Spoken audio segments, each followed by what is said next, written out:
salaamaaleykum suñu mbokku internet yi dal leen ak jàmm ci seen Bingué TV tey nag ñu fas yéene présenté suñu émission bu njëkk bu les experts du sport mu fas yéene si ànd ak sama consultant bu mag bii di coach Malick ñu dalal aussi gan bu am solo muy le président de la zone 8C di monsieur Omar Diouf fas yéene woon aussi dalal monsieur Abdou Wakhat Sène waaye xam naa ni dinañu fekk si incha allah au cours de l' émission ma jox leen coach Malick rek mi nga xamante ne mooy sama consultant bu mag bi ma fas yéene àndal ci émission bi mu présenté wu bu ko defee ñu xuus daal. waaw Ama comme ni nga ko waxee ñu leen di ziar di leen nuyu di leen dalal ci Bingué TV ci première émission nga xam ne moom mbokk internet ñëpp lañ ciy woo ak ñëpp daal di ci dalalaale président Omar Diouf bu zone 8C di ci dalal aussi président Wakhat Sène bu zone 8B waaw xam naa il va pas tarder à venir incha allah. Merci beaucoup coach bon vu les actualités récentes aussi ñu gis ni. Stade Parcelles Assainies la ñuy wax gis ni nawetaan mi ngi yegg si gis ni aussi USPA mi nga xamante ne moom lañ bokkal Parcelles Assainies di club phare bi seen jigéen ñi ñoo mujjee jël championnat D2 féminine bi président Omar Diouf ñu lay wax nga dal ak jàmm présenté wu suñu mbokku internautes yi laataa ñuy dugg ci waxtaan bi par rapport ak thème yi nga xamante ne moom lañ fas yéene développé. waaw merci beaucoup Ama salaamaaleykum maa ngi nuyu mbokk internautes yi Bingué TV yëpp. di nuyu Ama Daf ak coach Malick di xaar question yi rek pour ñu mën a sóobu ci waxtaan bi incha allah merci. jërëjëf président Omar bon defe naa dañuy xuus direct ci waxtaan bi 9 ans ça stade aux Parcelles Assainies. par rapport ak organisation nawetaan par rapport ak développement football aux Parcelles Assainies yow mi nga xamante ni mën nañ ne tu diriges une institution phare. à savoir la zone 8C des Parcelles Assainies. lan moo ci sa aperçu bu ñu doon def tey jii nii benn bref résumé rek par rapport ak 9 ans ça stade aux Parcelles Assainies. waaw comme ni ñu ko waxee la fois passée ci suñu sitting bi rek 9 ans yoo xam ne dañ ko joué sans stade boo xoolee dafa delloo football parcelle ginnaaw parce que tey jii nii bu fekkee da nga nar a jógee parcelle fii di dem ba Pikine ak Guédiawaye di fa football yi xam nga ni charge organisation day gën a yokk te day tax aussi tamit talent yi nga xam ne ñoo war a éclore au niveau des Parcelles Assainies du ñu nangu football di biir parcelle loolu moo waral tey jii nii boo génnee ci yeneen zone yi foo dem di nga fekk ku dëkk parcelle koy football même au niveau des équipes sax du championnat da ngay fekk ay joueurs parcelle ñu fay football de ce fait nag parce que amuñu infrastructure mais boo xoolee football parcelle bu njëkk niveau bi mu amoon da fekkoon gars yi doon football fii au niveau des parcelles wala ñu football fii au niveau du stade de l'Amitié mais léegi amatuñ loolu moom moo tax na football bi dellu ginnaaw. c'est vrai football bi dellu ginnaaw coach 9 ans ça stade aux Parcelles Assainies. waaw ça stade moom comme li ngeen ci wax rek moo ci nekk quoi c'est compliqué delloo na football bi ginnaaw te vraiment parcelle mérité wul loolu le pourquoi nag lan la quoi loolu moom vraiment war nañ ci dugg ba am ci jàngat bu baax loolu moom war nañ ci taxaw quoi. dëgg la 9 ans ça stade président Omar. nawetaan 9 ans amoo parcelle amoo stade boo xamante ni peut-être am nga proximité ak moom. yan difficulté ngeen daan jànkoonteel pour organiser seeni match parce que gis nañ ni dañ daan dem ba ay Pikine. ba ay Guédiawaye des fois ñu dem stade Amitié peut-être jege woon na mais ba Demba Diop aussi. nga xam ne lépp bokkul ci zone parcelle bi. yan difficulté ngeen daan am pour organiser seeni match. waaw boo xoolee bu njëkk bu ñuy football fii au niveau du stade municipal zone 8B daan jël 3 jours organisé wala 2 jours zone 8C après jël le relais parce que boobu organisation yi du metti mais léegi tey bu fekkee da nga war a dem football Pikine Guédiawaye déjà yow doo maîtriser sa calendrier parce que da ngay ñoom dañuy programmer seen équipe ba pare doog la programme boo xoolee au niveau de Pikine c'est 15 zones Guédiawaye presque y a moins de zones mais ñoom dañuy organiser seen match ba sori doog la woo te boo xoolee à chaque fois ñun jours yi ñuy jox day nekk ay jours yoo xam ni boo organisé da ngay perdre il nous arrive même ñu football ba pare 50 000 francs ñu fay par exemple stade Guédiawaye duñ ko am comme recette dañuy obligé dem xaar prochaine journée pour doog a mën a fay stade déjà charge yi day yokk fii boo doon def par exemple 10 booy organiser Pikine wala Guédiawaye di nga def lu mu dee 40.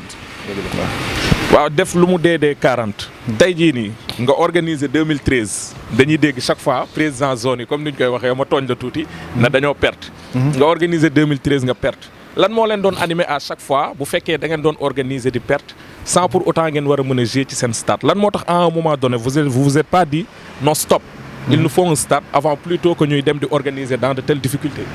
waaw c'est vrai xam nga loolu gars dañ koy wax sax mais réalité la parce que at yu weesu boo xoolee 2017 ba ñun au niveau de la zone 8C 2017 ba 2019 saison yëpp dañ ko perdre on était très endettés li ñu sauvé sax mooy dernière année bi ñu football fii au niveau du stade de l'Amitié parce que tey ñun amuñu droit toog ne duñu organiser parce que duñu ñooy diriger le mouvement nawetaan bu fekkee tey décision dafa jógee ci kaw ñu ne yéen amu leen stade mën ngeen toog boobaa dañuy toog duñu organiser mais ASC yi ñoom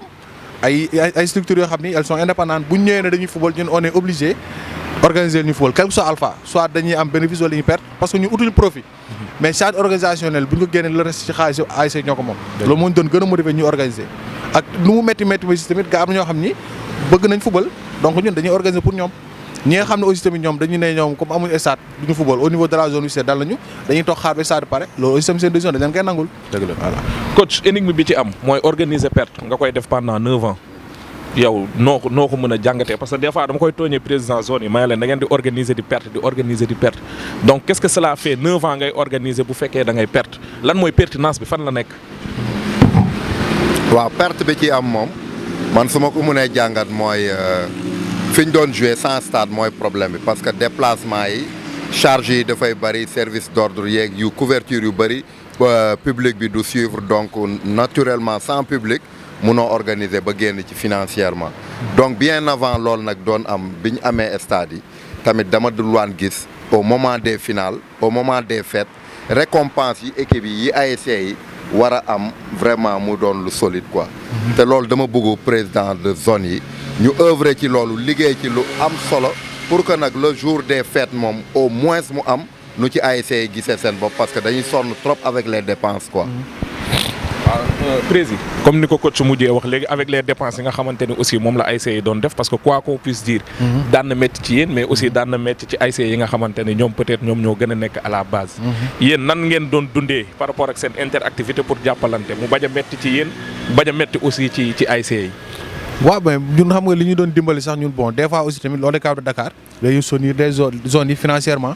am nañ ay mécènes aussi ñoo xam ni dañ doon nekk ci au niveau de la zone ñooñu tam ñun zone yu see dañuy jàppale loolu moo doon tax sax que ñun bon organisation bi des fois du métti ci ñoom parce que bu ñu organiser par exemple journée bii nii dañuy dem par exemple seet kenn koo xam ne kii ancien président zone la wala léegi il est directeur d'entreprise ñu gis ko expliquer la situation lépp luy charge organisation bu ko jël à 100% presque à 80% dana jël lépp ñun loolu moo ñu doon gën a dimbali ba organisation doon lu métti ci ñoom mais am na du zone yëpp nag ñoo am loolu mais léegi lépp li nga xam ne aussi tamit recette la ñun bu ñu génnee suñu ay frais ASC ñoom moom lépp boo xoolee saison bi passé mën ngeen sax def enquête au niveau des ASC jox nañ final sax code part jox nañ 300 et quelques mille day demi-finale jox nañ presque 270 000 match de poule dañ daan joxe minimum 100 000 francs loolu li ñu ko may yëpp nag aussi mooy proximité bi di ñu fa muy stade de l'amitié mais bu fekkoon dañoon football Pikine ak Guédiawaye loolu duñ ko mën. donc stade amitié ngeen doon gën a am recette plutôt que Pikine ak Guédiawaye. non xoolal li paradoxal mooy bi ñuy football Pikine ak Guédiawaye on avait presque 15 équipes première année bi 17 la yoon deuxième année bi après 15 équipes bu ñu footballee saison ba mu jeex ak plus de matchs on se retrouvait presque ak 7 millions de recettes mais année bii passée bi ñu mujjee football amitié ak 8 équipes on a eu 13 millions de recettes. lan mooy expliquer loolu président. waaw mais parce que proximité bi parce que fii stade de l'amitié nit ñi dañuy génn dox ndànk dugg ci stade bi seetaan passé fa de bon moment ñibbisi. dëgg la mais boo nar a tey jii jógee Guédiawaye wala Pikine match bi di 15 heures boo jëlee car rapide da ngay tardé da ngay obligé jël taxi dem bu Pikine wala Guédiawaye nga war a ko def aller retour war a dem dagg ticket. c'est vrai xam loolu dafa metti. dëgg la nit ñi dañoon préféré toog duñ dem stade. dëgg la waaw te public bi ñooy indi xaalis ci stade bi. c'est vrai public bi di indi xaalis àdduna di dox ba 2019. ñu gis ni amoon na benn groupe bu ñuy wax les experts du sport bu nekk fii au niveau des Parcelles Assainies jëloon initiative. organiser benn marche peut-être. réclamer seen stade.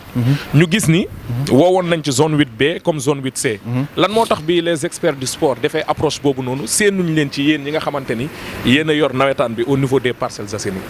waaw tout d'abord di magnifier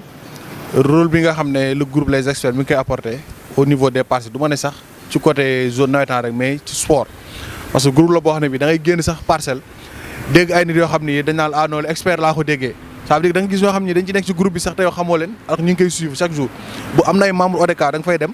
dañ lay expliquer naan non mais expert groupe boo xam ne da ngay yeew rek gis ay 1000 messages lu waral loolu boo xamal leen mais ay nit yoo xam ne dañuy dund sport xam ko ñoom ñoo fa nekk moo tax loolu di am te ay débat yoo xam ni yu am niveau dañ fay dund parce que ñu mel noonu nag bu fekkee dañ jug jël initiative ñun ñoo ci waroon jiitu mais nawetaan nag ni muy fonctionner mooy que ni ñun dañ ñuy tënk d'une part parce que tey texte nawetaan daf ñuy interdire ñu participer ci ay marches wala yenn manifestations yoo xam ne yi jugewul ci ñun parce que comme sirine bi passé dañoo am aval ONCAV ñu bind note jox ñu nañu mu ngeen ko def ñu doo ko jox mais marche bi ñu amee comme jox ñu autorisation mënuñu jël risque di jël zone yi di leen ci engagé loolu moo taxoon ñun marche boobu noonu ñun ñëwuñ ci woon. dëgg la mais coach paradoxalement ñun ñëpp ñu fas yéene xeex stade bi je dis bien comme ni ma koy waxee ak ñoom président Omar expert jël initiative ne moom dafay organiser match pour réclamer li nga xamante ne moom mooy seen stade 2019 la ko sunu borom dogaloon expert jël ko woo ci zone 8C zone 8B répondre ñu à l'appel dem nañ sax ba dégg ci des connotations politiques ya nga xamante ne peut-être jotoon nañu am ci sous-entendement bi yow lan moo ci sa xalaat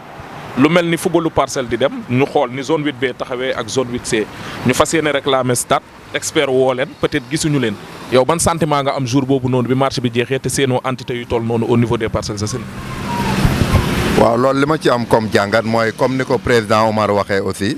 ñoom niñ leen tënkee ci structure navétane bi foofu dañ leen koy concéder mais man li ma ci dul nangu mooy suñ manque d'information par rapport ak ñoom ci loolu waroon nañ ko mën a vulgariser muy jóg ci kaw ba ñu xam ko au niveau des experts ne lii ak lii moo leen contraindre pour ñu war a mun a participer ci marche yi ou leneen ak leneen lu jëm ci sens boobu loolu moom vraiment dama koy déplorer ci côté yëpp ci sens yëpp parce que bu dul ci côté bee war nga mun a am benn forme d'information ba imprégner nit ñi xamal leen ne lii moo tax ak lii ak lële parce que tamit expert lu mu fi représenté rek pour parcelle gi la des fois nag expert ay nit a fa ne façon bu ne ku nekk am nga liberté politique mais ci biir expert kenn du ko fa def maintenant nag nit ñi dinañ foog ne loolu la ba chaque fois ñu ñuy indexé loolu fekk c'est pas le cas te loolu lu ñu war a moytu la quoi dañuy lutter pour l'ensemble pour l'unité des Parcelles Assainies pour son avancement. ñu gis ni fan yi aussi passé 2 ans après comme ni nga koy waxee président avec l'initiative peut-être de l'ONCAV ak peut-être président zone bi muy yow Omar Diouf ak sa sa naataango bi di Abdou Wahab Sène mi nga xamante ni moo jiite zone 8B ngeen organiser benn sitting mën nañ ne mercredi bii passé sitting bi fan la organisation bi jógee lan moo waral initiative bi lan moo leen animé ba ngeen bàyyi ba 2021 peut-être ngeen jóg parce que am na ñoo xamante ne soufflé nañ ma ko nee nañ ma gars yi dañoo bëgg a organiser nawetaan au niveau des Parcelles Assainies lan moo tax ngeen jékki-jékki jël initiative boobu ndax nawetaan kese la avez-vous pensé à la petite catégorie avez-vous pensé à la ligue de football professionnel peut-être lan moo waral à l'approche peut-être disons 1 mois peut-être de réaffiliation yi di commencer ngeen jóg organiser benn sitting. waaw ba li ñu gën a motiver mooy ñun ci agsi ci sitting moom waxtaan moom def nañ ko le ministre il a reçu les 2 bureaux des 2 zones en présence du président de l'ONCAV ci bureau bu ñu jógee foofu recevoir nañu këram les 2 présidents de zone ak Abdoulaye Cissé ak le maire boobu fi jógee foofu jëpp avancé na ay dates benn yi su ma juum mooy 3e date boo xam ne avancé nañ ko muy mois de mai passé respecté wuñ ko on s'est dit aussi tamit à chaque fois bu ñu retrouver woo waxtaan jàpp date du aboutir pourquoi pas ñu def bureau boo xam ne gars bu ñu déggee danañu woo ñu waxtaan et la preuve ñun bi ñu nekk ci biir sitting bi la délégation ministère des sports ñëw ci biir sitting bi ñëw nañ pour ñu rencontrer te bu fekk c'était trop tard ñun jàppoon nañ suñu daal ñu ngi def suñu sitting bi ñu paree bëggoon nañ ñu rencontrer waxtaan ñu leen ñun daal comme instance supérieure ñoo organisé ñoom ngeen di waxal ñun li ñu waroon def mooy marche ñu def suñu sitting informer les AIC ak le comité directeur def nañ ko donc ñun pare nañ ci et par la suite le soir la ñu woo expliquer ñu que ñu travaux yi incha allah au plus tard fin juin le 19 juin sax la ñu wax mais xëy na bu soree ba sori fin juin stade bi danañ ko mettre à la disposition de la mairie des Parcelles Assainies. coach Malick marche 2019 sitting 2021 5 plutôt dates yoo xamante ne jox nañ ñu ko en l'espace de 3 ans ban aperçu ngay am bu ñu la waxee ne stade Parcelles Assainies di nga ci jot le 19 juin. waaw man wax dëgg yàlla nag côté boobu noonu ci finalité stade bi moom gëm naa ne dina am quoi gëm naa ne dina am même buy am retard aussi day doon retard bu léger quoi parce que tamit corona bi am na lum ci joué mais y avait des avancées yoo xam ne bu doon kër la booy tabax franchement da ngay xam ne plomberie bi moo des ak peinture te loolu la stade bi taxawee nii li ci des franchement pour mu fonctionnel bariwul buñ ko songee am la volonté de finir le stade sous peu day pare moom léegi nag loolu moo ma jaaxal aussi ma ama pour demander la pour nga laajal ma Omar su ci xamee dara parce que stade bi dafa bëri. mais vous pouvez y aller directement. waaw dafa bëri Omar li ma bëgg a wax ñi ko mës a yor. au début c'était la commune mairie bi moo ko waroon jël en charge pour defar ko après on a vu une main de monsieur le ministre Amadou Ba jëloon ci ay décision ba joxe ci ay dates après aussi on nous réclame que ni. Matar Ba le ministre moom moo ko jël maintenant léegi responsabilité stade bi pour mu pare ou pour ñu defar ko ci kan la nekk au juste quoi fan la situé wu. waaw ma nga stade bi stade municipal la ça veut dire que mairie Parcelles moo ko moom du état du Sénégal au début mairie Parcelles ñoo lancé woon travaux yi demoon ci sori ci ba après mu am litige entre promoteur bi Diop Sy ak la mairie bañ demoon ci procès ñu dem ba ci biir état du Sénégal ñëw ne léegi moom mooy àggale travaux yi jël ko. yaa ngi dégg léegi bi ñu ko jëlee ça veut dire que responsable nekkatul ci loxo mairie Parcelles bi ñu ko jëlee nag comme état mooy maître d'ouvrage à travers le ministère des sports ñoom ñoo ko jël pour àggale travaux yi léegi bi ñu demee ba ci biir le ministre des finances bi fi nekkoon Amadou Ba ne non comme ça Parcelles la war nañ leen mën defal un stade digne de son nom ñu changé maquette bi moom moo waral deuxième tribune bi yokk ko léegi nag stade bi pour mu pare bu pare loolu nekkatul responsable de mairie Parcelles mais au niveau du ministère des sports parce que mairie Parcelles ñun li ñuy xaar ñoom la ñuy xaar xëy na ñun fi ñu mën a ak ñoom mënuñu fa egg mais ñun li ñuy xeex ñoom aussi loolu la ñuy xeex stade bi pare dans les meilleurs délais. stade pare dans les meilleurs délais président Omar bu ma dindee casquette président zone 8C est-ce que réellement gëm nga ni stade bi dinañ ñu ko livrer le 19 juin au vu de l'avancement des travaux yi ak fi ñu toll nii. bon man c'est-à-dire ministère des sports li ñuy wax xëy na dem nañ ba ni que sax danañ jël benn cabinet boo xam ne bi spécialement mooy suivre les travaux pour mu mën a pare dans les délais répartis donc ma am naa yaakaar ni juin bi ñu 19 juin bi ñu wax. boo gisee maa ngi wax naan au plus tard fin juin. gëm naa ne balaa boobu incha allah stade bi dina pare te bu ma fu mujjee dem li ma fa gis moom wax dëgg yàlla bu ñu liggéeyee matin soir stade bi léegi mu opérationnel ñu disponible. fa la pertinence bi nekk liggéey matin soir parce que waxoon nañ ñu ko aussi te bii mooy énième date bi nga xamante ni joxe nañ ko. parce que fu ñu toll nii je parle sous le contrôle peut-être de coach Malick apparemment bii mooy 5 wala 6e date boo xam ne jox nañ ñu ko. donc bu ñu xëyoon xëy travaux yi am loo xamante ni aussi daf ko fël est-ce que dina nekk loo xamante ni population bi aussi dinañ ko mën a comprendre parce que joxe date de la part d'une entité boo xamante ni entité étatique la et que date boobu noonu jot. affaire bi arrivé à échéance gars yi gisuñu résultat bon luñ la wax aussi nga war koo mën a nangu. waaw effectivement xam nga boo xoolee sit-in bi li ko waral loolu la parce que jox nañu date jox nañu 3 dates yoo xam ni respecté wuñ ci benn on s'est dit que ne bu ñu demee toogaal ñu joxaat beneen date aussi tamit bu ñu ñëwaatee Parcelles naa leen noo gars jox nañu date dañ naa ñu yéen bu leen yéen da ngeen ñoo yàpp loolu moo tax cette fois ci ñu jéggi loolu def sit-in bi ñu defee sit-in bi aussi tamit bi ñu wooyee li ñu wax wax dëgg yàlla man dal na sama xel. te biñ ci paree boo bëri na autorités yi bëri woo nañu dañu noo gars yi ñu ngi ci te incha allah stade bi à date temps danañ leen ko livrer à la mairie des Parcelles Assainies te gëm naa ne li ci nekk moom bon te bërki démb bi ma fa rombee dem c'est vrai que bu njëkk ay 2-3 maçons nga daan fekk mais li ma fa gis ay maçons wax dëgg yàlla ëpp na 30 donc ça veut dire que bon li ñu wax ñu ngi commencé dëggal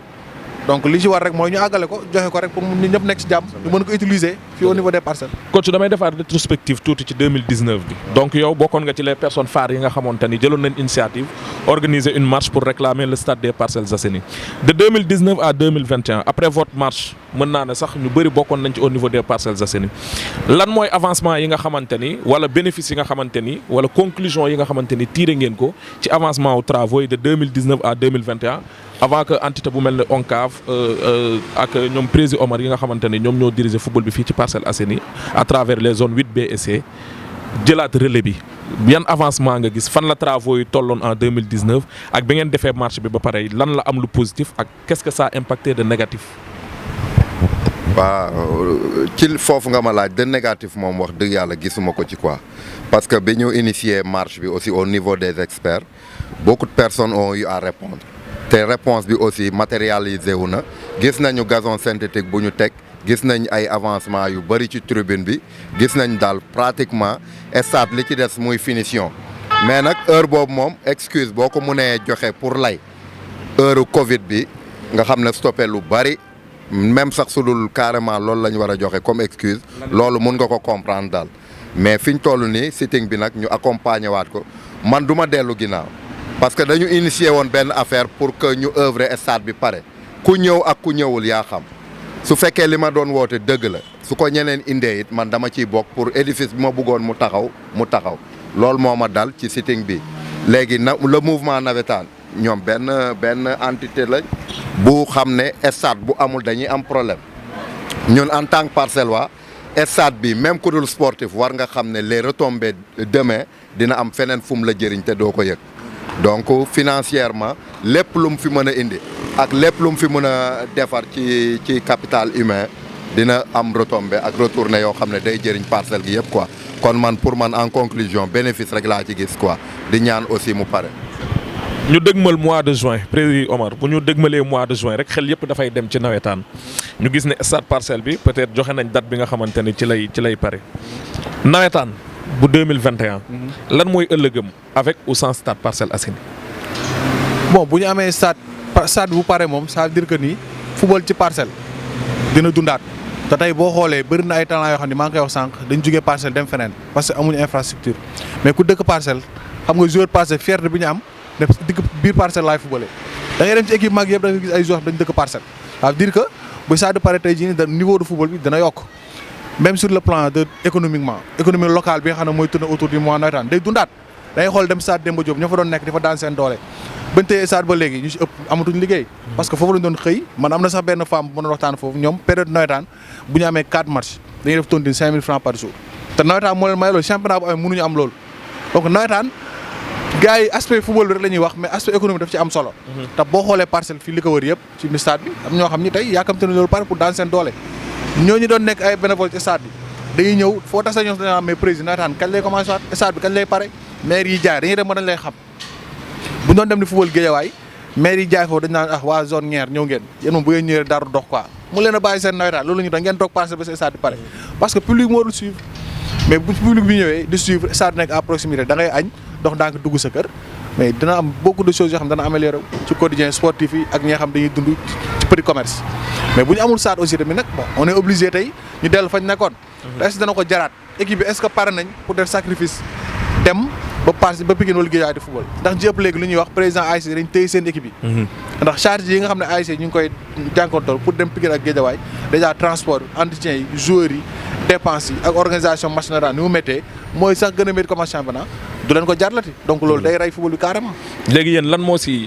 moo si seen xalaat est-ce que jar na organiser bu fekkee stade ak Parcelles Assainies parewul non man moom li may wax gars yi sañu ma toog ne du ma organiser mais sur le plan personnel dama naan bu fekkee li ñu doon daj Pikine ak Guédiawaye li ñu dajaat jarul organiser match nawetaan man personnellement loolu laay wax moo tax année ba la passé ASC bi ñëwee ñu def réunion ak ñoom expliquer leen ne situation yi ay président ASC duñ jóg na ñoom ñooy jël charge bu fekkoon sa zone bi da leen subvention leen defal yenn ñu wala ñun mënuñu ko même bu ñu ko bëggee mënuñu ko dañ ne carrément ñoom dañuy bind dérogation duñ football mais dañu ko nangul te biñ bindee dérogation adressé ko instance supérieure yi joxe les raisons mais ORCAV sañoo taxaw ne ASC li mu wax tew ko fen dañ ci ànd accordé leen ko ñu toog xaar waaw te ñu équipe yooyu yëpp aussi tamit tey bi ñu def assemblée générale ñun ñëpp dañ ñëwaat parce que am nañ yaakaar ni stade bi dana pare pour ñu mën a reprendre seen activité. coach nawetaan sans stade Parcelles Assainies ak difficulté yi nga xamante ne président Omar relevé na ko fi à savoir les pertes à savoir difficulté aussi yi nga xamante ne financièrement. président Omar ñi ngi woon ci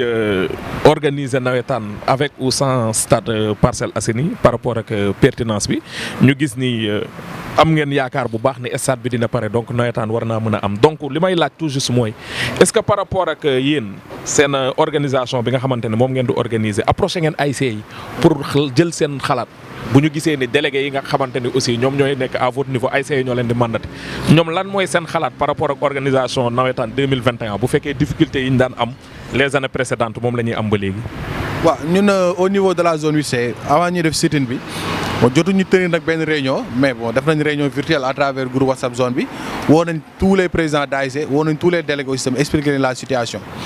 ñëpp boo xoolee même constat bi lañ lay wax bu fekkee daal stade bi parewul jarul ñuy sonal suñu bopp naan day organiser nawetaan loolu la ñëpp di wax bu fekkee nag stade bi pare nañ danañ réconcilier les équipes ñoo compétir ñëpp dafa mel dañuy déggoo affaire ñëpp même moo door la. mais est-ce que zone bi du def oreille de sourd par rapport ak loolu. non xam nga équipe yi ñoom ñooy organiser ñooy def la zone tey jii bu fekkee comme li ñu teg ci permis am nañ 7 équipes 8 équipes minimum mën nañoo organiser mais bu ñu amul 8 équipes mënuñoo organiser. équipe yi bu ñu boycotté zone bi dootul exister. waaw coach ñu gis ni des fois aussi dañuy gis écart bu rëy même pendant les nawetaan entre ASC yi ak plutôt zone bi nga gis ay ASC yi nga xamante ni même bu ñu newee stade ñoom dañuy jàpp ni zone bi nga xamante ni seeni délégué ñoo ko constitué dafay retourner wu contre eux sentiment yooyu noonu ngay gis des fois à travers les stades à travers cohabitation bi nga xamante ne moom moo ñagas diggante zone ak ASC yi lan moo koy waral la plupart du temps. waaw des fois des deux côtés day am faay quoi. des fois am na ci délégué yoo xam ne wax dëgg yàlla leur rôle ci boppam lañ xamul wala boog jéemuñ ko def waaw délégué du pour ñëw rek protéger la zone seulement daf ko war nag di yóbbu foofu ci information bi di ko yóbbu à la base de son ASC di fa wax li xew ci zone bi ak naka la war a tëddee mais ñoom panne d'information bi day am na ñoo xam ne franchement suñu waxantee dëgg demewuñ dara zone lu dul nekkal fa seen bopp organiser zone rek ñoom loolu rek daal taluñu lu ASC dundee dañ koy faral nii rek mais seen yoon nekku ci te loolu tamit du yoon benn côté. maintenant aussi même à part délégué yi am na ci benn année zone 8C zone 8B ñu ànd di def délégation di wàcc ci biir quartier yi di wàcc terrain d'entraînement ASC yi di gën a imprégner gars yi pour ñuy xam waaw parce que nit ñi bu ñu amul information loolu da leen di indil ay problèmes yoo xam ne mun na indi ay coow yoo xam ne du ko jar donc côté boobu ñu gën a nekk di sensibiliser waat à la base di yegg ci quartier yi di descendre foofu quoi quitte à ce que sax di fa créer ay débat yoo xam ne day éparpillé wu large quoi. waaw Prince Omar est-ce que vous avez songé à dolli sensibilisation wala formation bi nga xamante ne moom ngeen di defal seen délégué yi ne serait-ce que pour accueil bi nga xamante ne moom lañ war a mën a accueillir ASC yi nga xamante ne ñoom ñooy war a mën a jouer. waaw pour rebondir ci coach Malick fi mu daan leen nii rek. comme par rapport ak information maanaam écart bi am entre la zone ak les ASC xam nga tey jii boo xoolee am na ay délégués yoo xam ne ASC yi ñoo leen accrédité pour dem au niveau de la zone mais pour vous dire par exemple boo demee ak APC c'est zone 8C am na courrier yoo xam ne en 2018 la ba léegi ña nga fa. ça veut dire que délégué yi war a ñëw jël courrier ñi ngi ñëw chaque jour stade mais courrier yi war dem seen ASC duñ ko jël bala ñu amal njëriñ seen ASC assemblée générale jot ñu ñëw saraxu ba nga accrédité ñu demaat taw bu ñu ñëwee au niveau de la zone nekk fa seen bopp problème boobu la ñuy am dañu am zone duñu yëg li xew alors que ñun bala ñoo def dara informer les ASC mais li nga xam ne ñoo war a servir de relais des fois ñoo def seen liggéey mooy tax nag tout le temps tension yi dem entre la zone ak les ASC day gis ASC bu ñëw ba terrain sax disposition pratique yi sax du ko xam alors que bi ñu demee comité directeur expliqué na nga jël courrier jox délégué bi bu jël courrier bi def denc ASC bi du ñu xam bu ñu ñëwee sax lan lañ war a def ban taxawaay lañ war a def lan lañ leen autorisé ak lan lañ leen interdire. mais est-ce que formation bi aussi mi nga am rigueur bi mu war a am. non formation pour dire vrai mandat bi passé moom wax dëgg yàlla defuñ formation année précédente moom dañu daan def formation avant chaque saison dema dañu daan def formation xool les nouveaux délégués ñi mun ñu former leen mais boo xoolee année yi problème yi ñu jànkuwante mooy problème stade bala ngaa tal ay formation da ngay dem lijjanti ji foofu footballé même yeneen activités yi nga xam ne sax dañ ko daan organiser defutuñ ko. li suñu problème yëpp laa doon dem uti dama doon wàcc dem Pikine jóge fa dem Guédiawaye pour mën a am date boo footballé maanaam zone yi dundul woon quoi. rarement nga doon xëy na zone 8B sax moo tax nañu ko réew ndax ñoom darañ def ay yenn activité mais boo demee xool yeneen zone yi amul benn activité bu ñu def. amul benn activité bu ñu def moo tax cette année ci avant ñu démarrer incha allah en collaboration ak l'ODCAV Dakar bëgg nañ def une session de formation pour les nouveaux délégués ak mise à jour pour les anciens parce que nag boo toogee pratiqué wul yàgg rek da ngay désapprendre complètement kon ñu am yaakaar rek ni ren moom wax fa dëgg neex yàlla war nañoo mën a jouer ci suñu stade bi nga xamante ne moom mooy stade Parcelles Assainies. loolu lay ñaande jouer ko parce que gisoo démb rek bi ñu au niveau de l'ODCAV am na benn un mécène koo xam ne kii sax dafa bëgg organiser un tournoi départemental ndax am na ay information que ni stade Parcelles dana pare. tournoi boo xam ne day regrouper les champions day jël une forte somme d'argent teg ko ci table bi ak 4 équipes yoo xam ne dañ leen invité. pour wala rek enjeu bi nekk ci stade bu pare dina am solo ku nekk di nga bëgg a tey nii ñi nga xam dañuy politique dinañ bëgg a def ay activité wane seen bopp ñi nga xam ne ñi ngi fi c'est vrai ñi nga xam dañuy dund sport aussi wane seen bopp xam ne ñi ngi fi dëgg la coach mënuñu tëj émission bi te waxuñu ci USPA mi nga xamante ni seen jigéen ñi ñoom ñoo mujjee def jaloore bi nga xamante ni ajuma bi passé la am muy nekk championne nationale 2e division yéeg ci division 1 même bu fekkee seen góor ñu aussi jànkonteel nañ ak ay difficultés ren mais ils sont parvenus à se maintenir ban sentiment nga am bi nga demee stade seetaan match bi gis qualité équipe bi nga xamante ne moo ne USPA. waaw USPA sacré championne moom vraiment sentiment de satisfaction bu mag nag mbégte bu rëy parce que vraiment stade keroog vraiment dafa émaillé woon de beauté quoi lépp de USPA ñu gis jigéen ñi di jouer vraiment mu neex lool beneen côté bi tamit nga am ci benn remords mooy équipe phare bi toujours naturellement. L'équipe senior masculine dara depuis fort longtemps donc loolu ça traîne nga gis équipe féminine bi nii yor ay international yor ay capitaine équipe nationale ñuy jouer en division 2 vraiment seen sacre bi moom c'est le fruit de beaucoup d'investissement ci côté yu bari te football moom amul naxante liggéey sax en général moo amul naxante investissement la après nga teg une bonne organisation susceptible d'accompagner c'est tout loolu nag dafa war a descendre ci lépp ci USPA comme sport ci côté yëpp nag yemul rek ci football quoi. sacre USPA bi en 2e division ak xale yu jigéen ñi nga xamante ni def nañ jaloore bi foofu ca stade Alassane Djigo bu Pikine. waaw ban sentiment nga ci am. waaw une très bonne chose parce que USPA moom su ma juumul jigéen bi mooy 2e fois ñu dem final. final lañ mos a final coupe du Sénégal ak bi final championnat. mais loolu day wane que ni rek. comme ni coach Malick di wax rek gis nga sport am investissement la laaj rek te boo xool équipe féminine bi ni ñu organisé woo day xam que ni am na à la base du fa nekk lu solide moom moo war a résultat parce que boo xoolee seen entraîneurs yi titulaire bi ak adjoint bi yëpp ay coach au niveau des équipes nationales lañ ak même la gardienne ça veut dire que ni y a du talent. am na loolu nag mooy le fruit du sacre bi nii tey. dëgg la waaw donc léegi nag li ci des aussi tam mooy xëy na au niveau du football masculin. mooy équipe phare bi. que xëy na investissement bi mi ngi ci mais war nañ ko gën a mën a yokk ak ñi nga xam ne aussi tamit ñi nekk dañuy dund sport au niveau des Parcelles Assainies tamit ñu gën a jege équipe bi bañ rek toog xaar parce que mbir boo ci bokkee doo toog xaar ñu la ci woo da ngay ñëw nekk ci te buñ ci jàppee incha allah am infrastructure bu pare taxaw man lépp dama koy centraliser côté infrastructure quoi xëy na bu pare daal bu histoire de football ay match waaw am na pertinence parce que stade bu pare moom ngay jouer non mais loolu la c'est sûr que histoire buy football ne war recevoir benn njaareem proximité bi am entre supporter ak équipe nawetaanam en général du am entre supporter bi ak équipe championnat bi c'est vrai de ce fait li muy bu stade pare muy recevoir fii ni muy seetaani supporter benn bokku jëf wala benn jant bi bu gisee ay joueur am ñu dëkk bokku jëf wala jant fool histoire mais dana ko jar ñu seetaan leen waaw xam naa ne nag si suñu yeneen émission yi nga xamante ne moom lañ leen di dëgmal semaine yii di ñëw dinañ gën a waxtaanee lu jëm ci àllum USPA bon lii lañ leen fi dëgmaloon ci xibaar ma àndoon ceeg coach Malick ak président Omar lan ngay tàggoo laataa ñuy tëj émission bi. boo amee di leen remercier rek ci dalal bi ñu dalal fii bon li ñu tëjee rek mooy que ni di lancer waat rek un cri de cœur à nos autorités sportives ñu bàyyi xel la jeunesse des Parcelles Assainies parce que même au-delà même du sport au niveau des parcelles fii boo xoolee. lépp li nga xam ne mooy infrastructure daal côté sport daf fi sooxe ay aires de jeu yu bariwu fi donc li ñu leen ñaan rek mooy nañu dimbali jàppale ñu ba tey buñ nar a démarrer suñu activité parce que wax naa ko la fois passée ñun on ne compte pas organiser nawetaan feneen fudul Parcelles ci année bii nii. incha allah waaw ñun loolu mooy suñu bébét te incha allah gëm nañu danañu dégg. donc maa ngi leen di remercier vraiment ci daal émission bi. ñu lay remercier yow aussi coach Malick balaa ñuy tëj émission bi lan mooy sa aperçu par rapport ak premier émission bi nga xamante ni def nañ ko amoon comme invité Omar Diouf waxam aussi ñuy fàttali ni waroon na fi teew mais xam naa sûrement dafa am lu ko tënk. waaw waxaab waroon na teew mais même rôle la doon jouer rek ak président Omar parce que zone parallèle lañ. waaw muy zone 8C ak zone 8B donc foofu moom foog naa ne amul benn problème li fi président Omar wax yëpp moom aussi da ko doon indi quoi.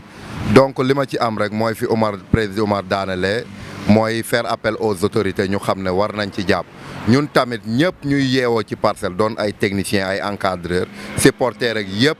képp ku ci war a ñëw jàpp daf la war ku toogit waru la quoi donc ñu jéem ci loolu œuvrer ci pour que vraiment stade bi pare ñu koy souhaiter aussi nawetaan bi am ci jàmm évolution d'esprit yeeg yëpp daal ànd ci jàmm ñuy gërëm Binga TV di gërëm président bi Ndiawar ak suñu caméra woman bi en tout cas di leen remercier ñëpp ak président Omar ak yow Ama vraiment di ñaan ci yeneen émission mu gën a dàqali barke yonent bi. waaw mbokk yi lii lañ leen fi amaloon tey ci émission bi nga xamante ne ñi ngi ko doon def àndoon ceeg monsieur président Omar Diouf mi nga xamante ne mooy président zone 8C ma àndoon ceeg sama consultant bu mag bi di coach Malick ñu leen di jox dig daje ci yeneen émission les experts du sport bi nga xamante ne moom la ñuy am ci Binga TV di gërëm sama caméra woman bi ak Ndiawar mi nga xamante ne moom moo nekkoon ci régie bi di leen wax jaajëf ba beneen yoon incha allah.